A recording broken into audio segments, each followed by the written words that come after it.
Students, BHD international senior secondary school वेबू की online classes में आपका हार्दिक स्वागत है। आज हम कक्षा 7 विषय सामाजिक विज्ञान के इतिहास का पहला पाठ पढ़ेंगे। पाठ का नाम है 1000 वर्षों के दौरान हुए परिवर्तनों की पड़ताल। पड़ताल का अर्थ समझते हो? पड़ताल का क्या मतलब होता है कि जांच करना। तो देखिए, अपन इसके बारे में पढ़ते हैं। मानचित्र 1 और 2 पर नजर डालिए। मानचित्र 1 और 2 को देखना है अपने को। मानचित्र 1 अरब भूगोलवेत्ता अल इदरीसी ने 1154 में बनाया था। कब बनाया था और किसने बनाया था? तो मैं आपको बोर्ड पे लिख के बता रही हूँ, अपनी नोटबुक में नोट करना। मानचित्र 1 अरब कौन थे? अरब के भूगोलवेत्ता, अरब के भूगोलवेत्ता अल इदरीसी। क्या नाम था उनका? अल इदरीसी। अल इदरीसी ने 1154 में बनाया था। कब बनाया था? अब तुम्हें पूछ ले कि मानचित्र 1 कब बना था? तो अरब भूगोलवेत्ताओं ने अल इदरीसी ने, किसने बनाया था? अल इदरीसी ने 1154 में बनाया था।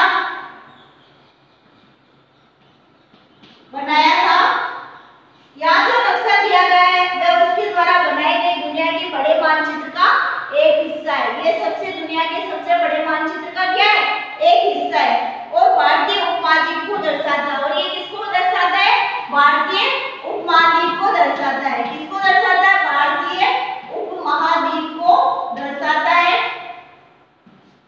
उपमहाद्वीप को दर्शाता है। ये आप अपनी नोटबुक में नोट करेंगे। अब देखो मानचित्र 2, ये तो हो गया कि मानचित्र 1 अरब भूगोलवेत्ता अल इदरीसी ने 1154 में बनाया था और ये भारतीय उपमहाद्वीप को दर्शाता है। दूसरा मानचित्र 2 एक फ्रांसीसी मानचित्रकार। मानचित्र 2 किसने बनाया था? एक फ्रांसीसी मानचित्र। अब देखो मानचित्र 2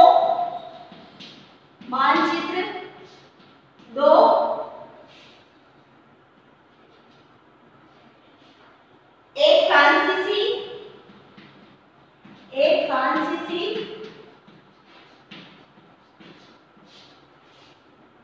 फ्रांसीसी मानचित्रकार। कौन है?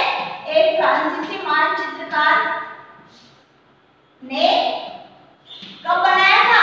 1720 में बनाया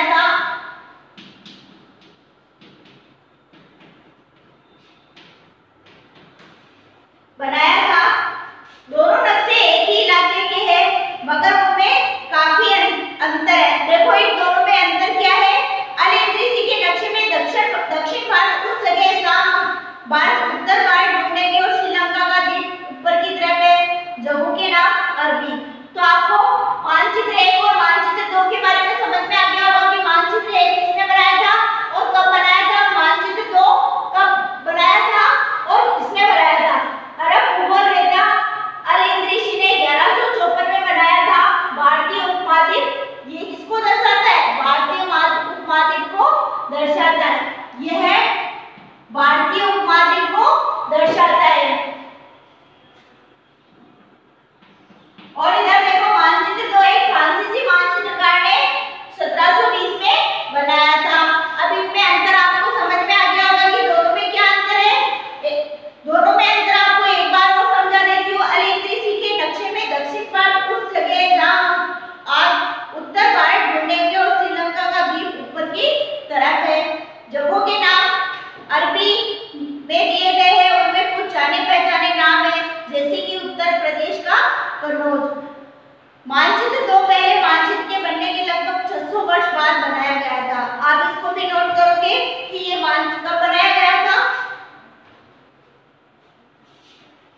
मानचित्र दो पहले मानचित्र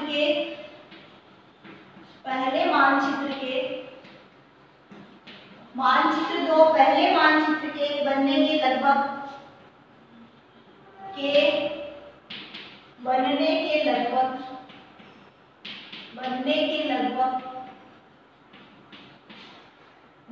लगभग 600 वर्ष बाद बनाया गया। कितने वर्ष बाद? 600 वर्ष बाद बनाया गया। 600 वर्ष बाद बनाया गया। इस काल अवधि में आगे देखो, इस काल अवधि में उपमहाद्वीप के बारे में सूचनाएं काफी बदल गई थी। ये नक्शा हमें ज्यादा परिचित लगेगा। उसमें विशेषकर तटीय इलाकों के बारीक फ्लोरे देखकर आश्चर्य होता है। यूरोप के नाविक तथा व्यापारी अपनी समुद्र यात्रा के लिए इस नक्शे का इस्तेमाल करते थे। यूरोप के नाविक तथा व्यापारी समुद्र यात्रा के लिए इस नक्शे का प्रयोग करते थे। तो देखो इसको कि यूरोप के नाविक तथा व्यापारी अपनी समुद्र यात्रा के लिए, किसकी यात्रा के लिए? अपनी समुद्र यात्रा के लिए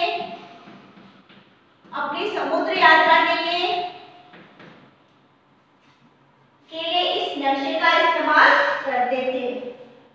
समुद्र यात्रा के लिए इस नक्शे का प्रयोग करते थे।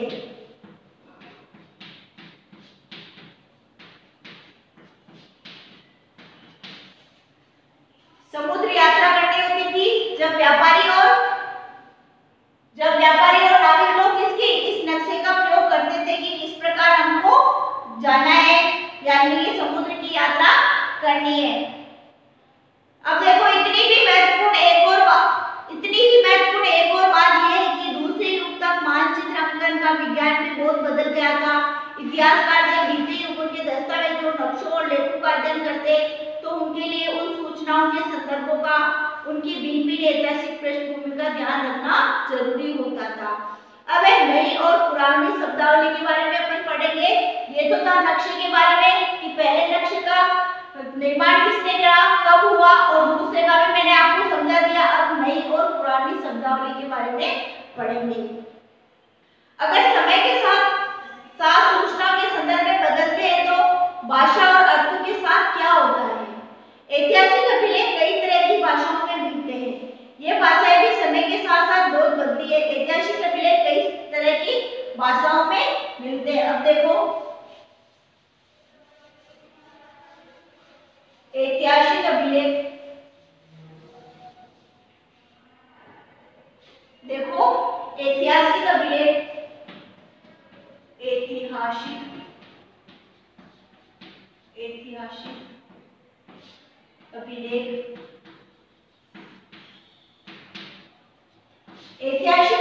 कई तरह की भाषाओं में मिलते हैं। ऐतिहासिक अभिलेख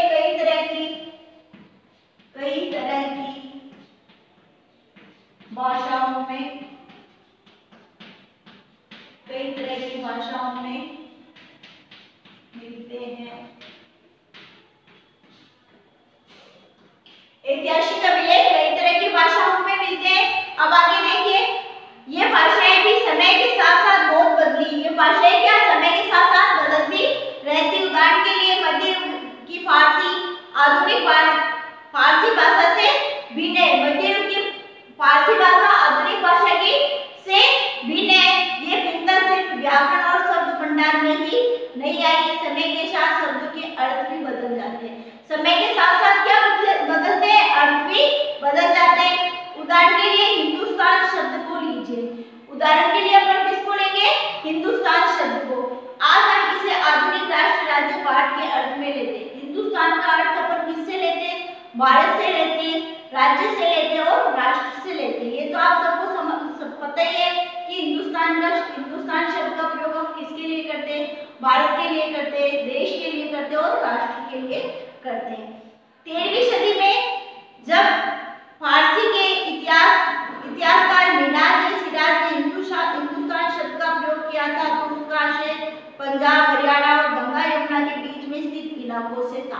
अब मैं आपको ये बोर्ड पे लिखवा देती हूँ कि 13वीं सदी में जब फारसी के इतिहासकार मिनहाज ए सिराज ने हिंदुस्तान शब्द का प्रयोग किसके लिए किया था, तो आपको मैं ये बोर्ड पे लिखकर बता रही हूँ। देखो 13वीं सदी में 13वीं सदी में 13वीं सदी में जब फारसी के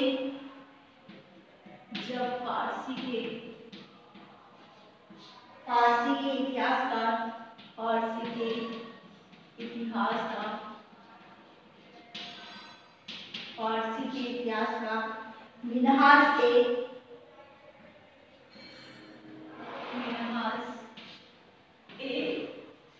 सिराज ने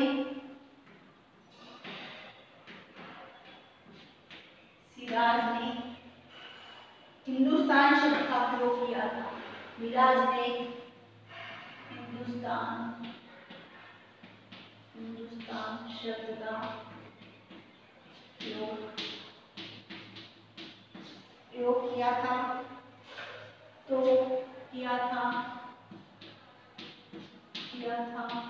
तो उसका आशय पंजाब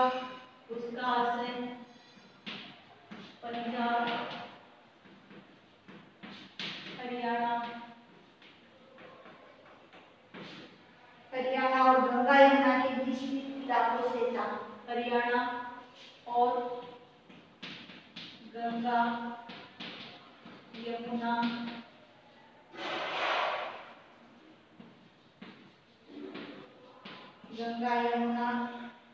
के बीच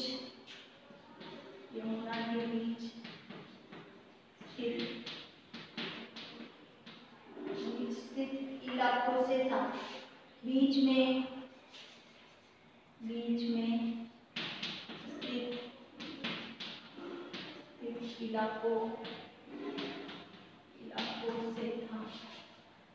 इलाकों से था। देखो 13वीं सदी में जब फारसी के इतिहासकार मिनहाज ए सिराज, क्या नाम था उनका, मिनहाज ए सिराज ने हिंदुस्तान शब्द का प्रयोग किया था तो उसका आशय पंजाब, हरियाणा और गंगा यमुना के बीच में स्थित इलाकों से था। जबकि हम हिंदुस्तान शब्द का प्रयोग किससे करते हैं, देश, राष्ट्र और राज्य से करते हैं। आगे देखो, उसने इस शब्द का राजनीतिक अर्थ में उन इलाकों के लिए इस्तेमाल किया जो दिल्ली के सुल्तान के अधिकार क्षेत्र में आते थे। किसके अधिकार क्षेत्र में आते थे, दिल्ली के सुल्तान के अधिकार क्षेत्र में आते थे। सल्तनत के प्रसार के साथ साथ इस शब्द के अंतर्गत आने वाले क्षेत्र भी बढ़ते गए, लेकिन हिंदुस्तान शब्द में दक्षिण भारत का समावेश कभी नहीं हुआ। इसके विपरीत 16वीं सदी के आरंभ में बाबर ने हिंदुस्तान शब्द का प्रयोग इस उपमहाद्वीप के भूगोल, पशु पक्षियों और यहाँ के निवासियों की संस्कृति का वर्णन करने के लिए किया। अब देखो 16वीं सदी, ये तो था 13वीं सदी के बारे में। अब मैं आपको 16वीं सदी के बारे में बता रही हूँ कि 16वीं सदी में हिंदुस्तान का शब्द का प्रयोग किसके लिए किया गया था, तो देखिए आप,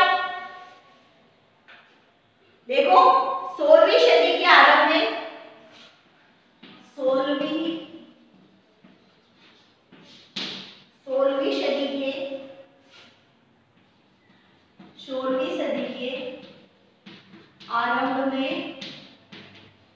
16वीं सदी के आरंभ में बाबर ने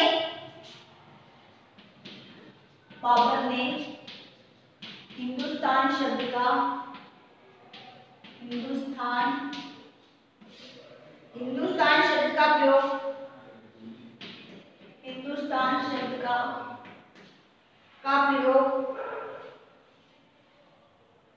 प्रयोग इस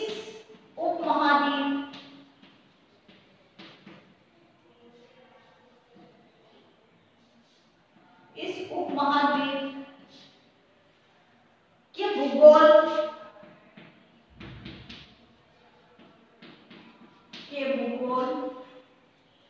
पशु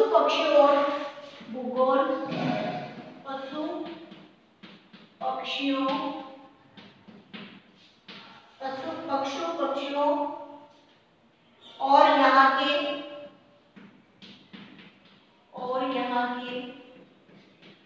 निवासियों की संस्कृति का वर्णन करने के लिए किया था। किसके लिए किया था? पशु पक्षियों और यहाँ के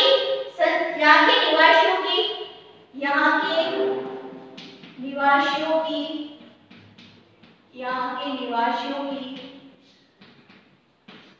संस्कृति का वर्णन करने के लिए किया है। निवासियों की संस्कृति का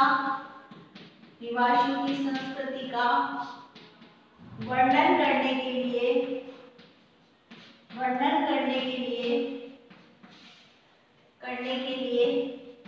किया था।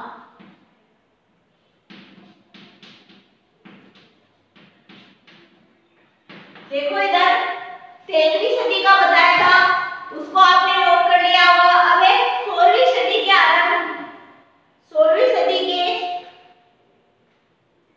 आरंभ में यहाँ पे क्या आएगा? आरंभ में 16वीं सदी के आरंभ में बाबर ने हिंदुस्तान शब्द का प्रयोग इस उपमहाद्वीप के भूगोल, पशु पक्षियों और यहाँ के निवासियों की संस्कृति का वर्णन करने के लिए किया था। अब आगे देखो, ये प्रयोग 14वीं सदी के कवि अमीर खुसरो द्वारा प्रयुक्त शब्द हिंदी के ही कुछ समान था। अब आगे देखो, यह प्रयोग आगे देखो, ये 16वीं सदी के बाद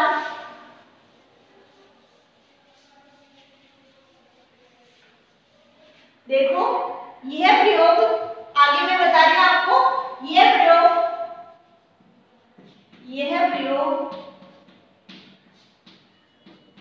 14वीं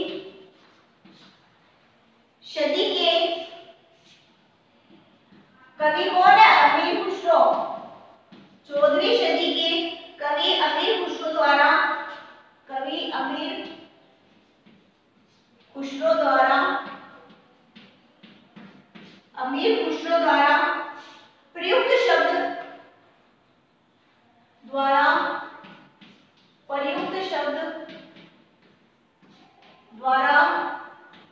प्रयुक्त शब्द हिंद के ही कुछ समान था। हिंद के ही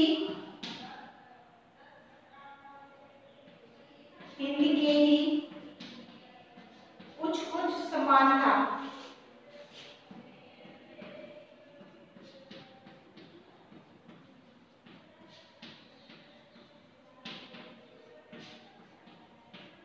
ये था अपने हिंदुस्तान शब्द का अर्थ। अब देखो, मगर जहां भारत को एक भौगोलिक और सांस्कृतिक सतत के रूप में पहचाना जा रहा था, वहां हिंदुस्तान शब्द से वे राजनीतिक और राष्ट्रीय अर्थ नहीं जुड़े थे जो हम आज जोड़ते हैं। किसी भी शब्द का प्रयोग करने में इतिहासकारों को बहुत सावधान रहना चाहिए, क्योंकि अतीत में उन शब्दों के कुछ अलग ही अर्थ थे। उदाहरण के लिए विदेशी जैसा सीधा साधा शब्द ले लीजिए, हमारे लिए आज इसका अर्थ होता है ऐसा व्यक्ति जो भारतीय न हो। विदेशी का अर्थ क्या होता है? ऐसा व्यक्ति जो भारतीय न हो। विदेशी का अर्थ क्या होता है? ऐसा व्यक्ति जो भारतीय न हो। विदेशी यानी ऐसा व्यक्ति जो भारतीय न हो। ऐसा व्यक्ति जो भारतीय न हो, उसको अपन क्या कहेंगे? विदेशी। ऐसा व्यक्ति जो भारतीय न हो, उसको क्या कहते हैं? विदेशी। आगे देखो, मध्य युग में मानो किसी गांव में आने वाला कोई भी अनजान व्यक्ति जो समाज या संस्कृति का अंग न हो, विदेशी कहलाता था। ऐसे व्यक्ति को हिंदी में परदेशी और फारसी में अजनबी कहा जाता है। ऐसे व्यक्ति को हिंदी में क्या कहा जाता था? अजनबी, सॉरी परदेशी। ऐसे व्यक्ति को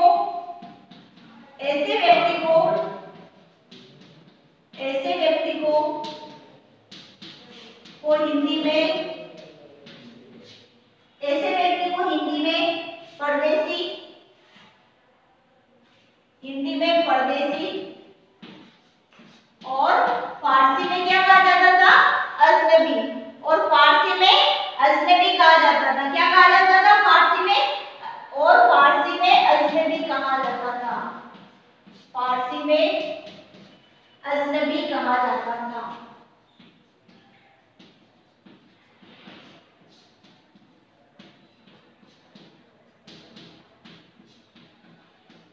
ये आपको अच्छी तरह से समझ में आ गया होगा कि विदेशी किसे कहते हैं।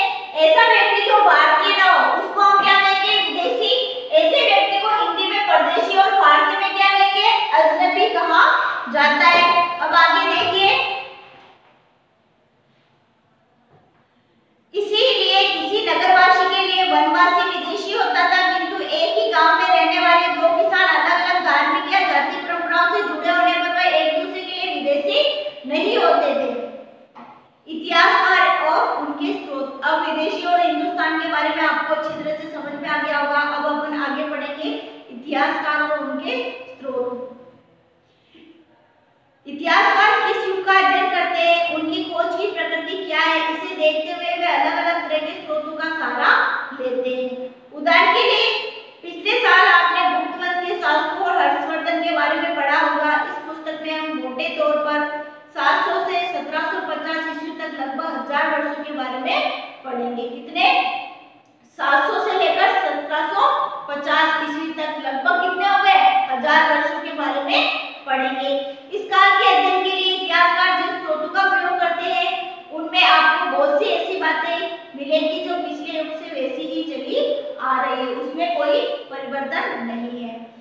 इतिहासकार इस काल के बारे में सूचना इकट्ठी करने के लिए अभी भी सिक्कों, शिलालेखों, स्थापत्य तथा लिखित सामग्री पर निर्भर करते हैं। देखो, इतिहासकार इस काल में भी सूचना इकट्ठी किससे करते हैं, आगे देखो।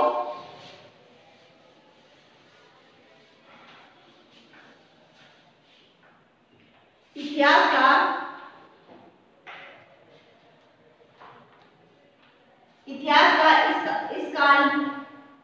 इस काल के बारे में देखो। इतिहासकार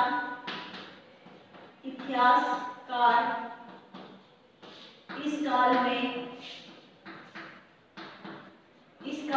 सूचना इकट्ठी किससे करते हैं, इस काल में इतिहासकार इस काल के बारे में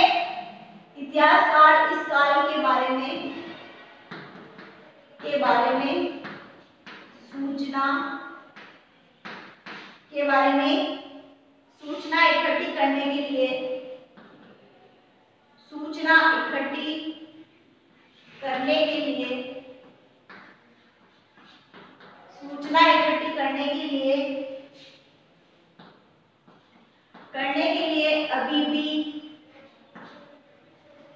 लिए अभी भी सिक्कों,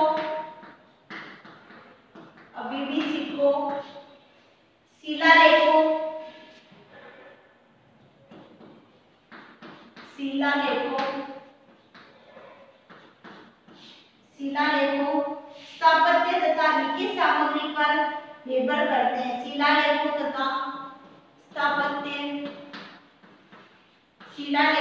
स्थापत्य तथा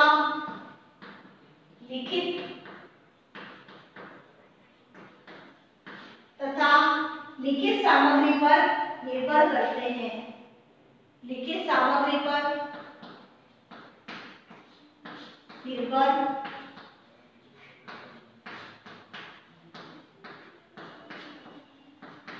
देखो, इतिहासकार इस काल के बारे में सूचना इकट्ठी किससे करते हैं, सिक्कों के माध्यम से, शिलालेखों के माध्यम से, स्थापत्य तथा लिखित सामग्री पर निर्भर करते हैं, यानी कि उनके द्वारा उनको इतिहासकार को सूचना मिलती है। आगे देखो, पर कुछ बातें पहले से काफी भिन्न भी है। इस युग में प्रमाणिक लिखित सामग्री की संख्या और विविधता आश्चर्यजनक रूप में बढ़ गई है। इसके आगे इतिहासकार सूचनाओं के दूसरे प्रकार के स्रोतों का इस्तेमाल धीरे धीरे कम करने लगे हैं। इस समय के दौरान कागज क्रमशः सस्ता हो गया। क्या? कागज सस्ता हो गया और बड़े पैमाने पर उपलब्ध भी होने लगा। कागज सस्ता भी हो गया और बड़े पैमाने पर क्या होने लग गया, उपलब्ध भी होने लग गया। लोग धर्म ग्रंथ, शासकों के वृत्तांत, संतों के लेखन तथा उपदेश, अर्जियां, अदालतों के दस्तावेज, हिसाब तथा करों के खाते आदि लिखने में इसका उपयोग करने लगे हैं। धनी व्यक्ति, शासक, जन, मठ तथा मंदिर पांडुलिपियां एकत्रित करते हैं। देखो, पांडुलिपि कौन एकत्रित करते हैं, मैं आपको लिख के बता रही हूँ। हर चीज को आप अपनी नोटबुक में उतारना और इसको याद करना। पांडुलिपियां एकत्रित करना। धनी व्यक्ति, धनी व्यक्ति, शासक, धनी व्यक्ति, शासक, जनमत, जनमत तथा मंदिर,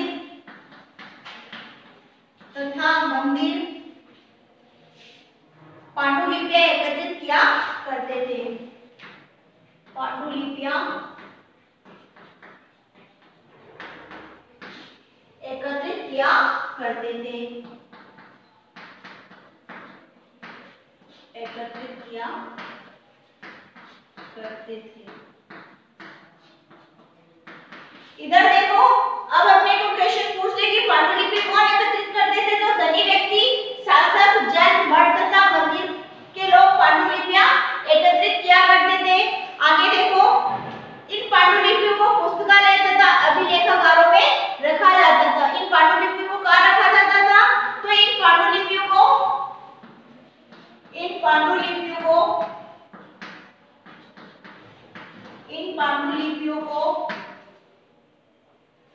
पुस्तकालयों तथा इन पांडुलिपियों को पुस्तकालयों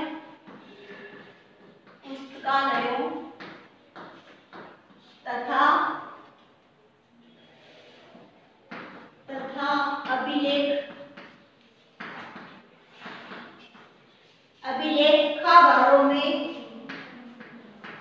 अभिलेखागारों में रखा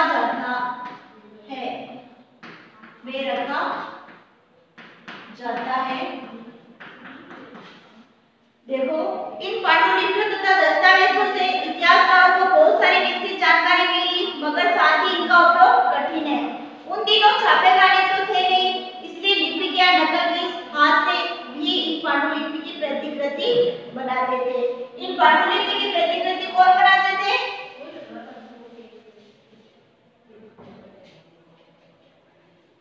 अब अपन अभिलेखागार के बारे में कल आपको इसकी परिभाषा लिखवाऊंगी। ये पाठ आज